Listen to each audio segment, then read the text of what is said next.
man lights candles in a cabin and waits for the woman he loves. Sound familiar? He's done this before, 30 years ago, and she never came. Tonight, she's late again. He's one breath from blowing the candles out when the door opens. This is the Ransom Canyon Season 2 finale. The birth, the breakup, the oil twist, the key to the double K, and a fugitive still out there with a grudge. Let's break it all down. Welcome to Show Slab, the channel that puts every episode on the slab and takes it apart so you don't have to. This is Ransom Canyon Season 2, Episode 8, Love is a Canyon, the season finale. Full spoilers for all 8 episodes from here.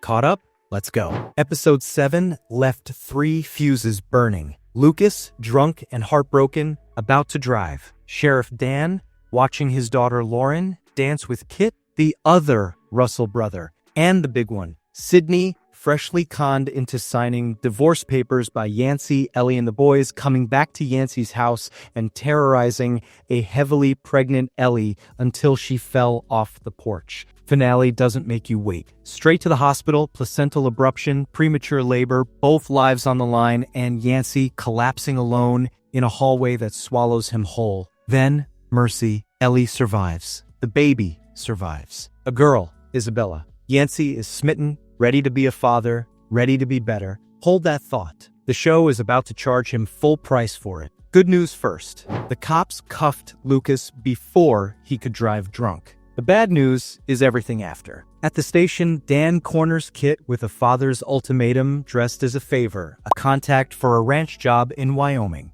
Translation: skip town, start over, and do right by Lucas and Lauren by disappearing. And Kit, who's spent 2 seasons believing he's the town's bad seed, takes the bait. He tells Lauren he can't be with her. Meanwhile, Lucas comes clean. After he watched Lauren and Kit kiss in episode 5, he slept with Ashley. Lauren's response is the coldest beat of the finale. No screaming, no tears. She just gets in her car and drives. But here's the finale's quietest, best character beat. Lucas, sulking at home when Lauren comes looking for Kit, takes Staten's Season 1 advice and lets her run. He tells her Kit is catching a bus. She makes it with seconds to spare, kisses him, and plants the flag, "I'm not letting you go." Decode it. The show just handed the junior triangle to the outcast brother, with the golden-hearted brother stepping aside, the exact inverse of how Season 1 framed them. That's not resolved. That's loaded for Season 3.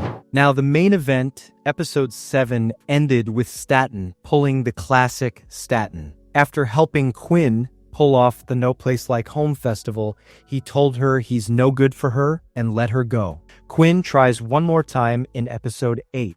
Admits she pushed him away out of fear, and he stands his ground. It genuinely looks done. So the show sends in the one character who owes this couple a debt. Claire, Quinn's mother, the woman who intercepted Staten's letter all those years ago and quietly strangled this romance in its crib. Before leaving town, she visits Staten and gives the episode its title. Love is a canyon, and you have to get to the other side with my girl. Then she delivers a box to Quinn with a handwritten note from Staten inside. The note says everything. He was wrong. He wants her. Meet him at the cabin. The same invitation he made 30 years ago. And Quinn makes him sweat. He's about to blow out the candles when she walks in. It only took you 30 years, he jokes, and then delivers the monologue of the series. Fate kept them apart for a reason. New York, other loves, other lives, Amala and Randall, I don't regret a single moment of my life with them. Not even the pain of losing them. Fate was making us ready for each other. Quinn's answer, that's really beautiful, now shut up and kiss me. The finale then pays off the season's other war, the boardroom. Senator Kirkland, after a lifetime of treating Staten like a rival instead of a son, finally has the vulnerable conversation 2 seasons owed us and backs Staten in front of the Double K board. Lucas stands with him too. The board votes Staten in, and the celebration is the endgame image. Staten presses a key to the Double K into Quinn's hand. You need to live somewhere now. You've sold the farm. She sold it, by the way, after finally giving her mom permission to chase her own dreams, the 2 women freeing each other in the same conversation. So, no cliffhanger kiss, No interrupted wedding. They're moving in together. Last line before credits, what do you say we start Forever right now? After 2 seasons of Will They, Won't They, the show retired the triangle and bet season 3 on something scarier.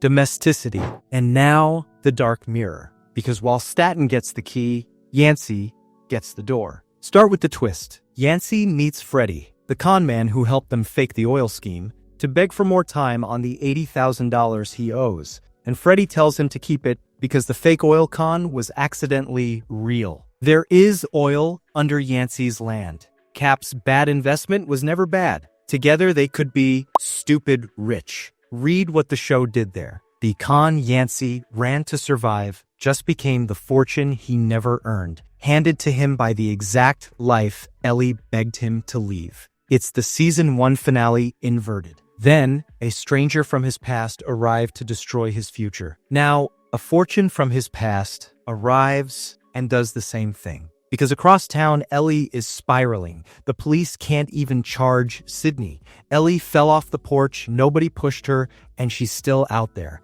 Ellie self-discharges from the hospital, and when Yancy arrives with a heart full of good news, he finds Kai standing guard on the porch. Ellie meets him with the season's verdict, leave. She will protect Isabella from the darkness that follows him. Every fuse the finale left burning. Sydney is still loose, uncharged, unfound, and with a divorce con to avenge. She's the one dangling cliffhanger. Yancy has oil money and no family, and a con man for a business partner. Quinn and Staten are cohabiting, and she's building her next dream, converting the Lone Star Theater into Ransom Canyon's Ryman with Mary Lou Daniels as her permanent business partner. Lauren chose Kit, with Lucas gallantly, dangerously nearby. And Dan, the man who arrested his own wife, just watched his daughter ride off with the brother he tried to run out of town. No season 3 renewal announcement yet, but this finale is a season 3 pitch in 8 acts. If this breakdown saved you a rewatch, subscribe and like the video, so the algorithm finds the next person Googling who does Quinn end up with.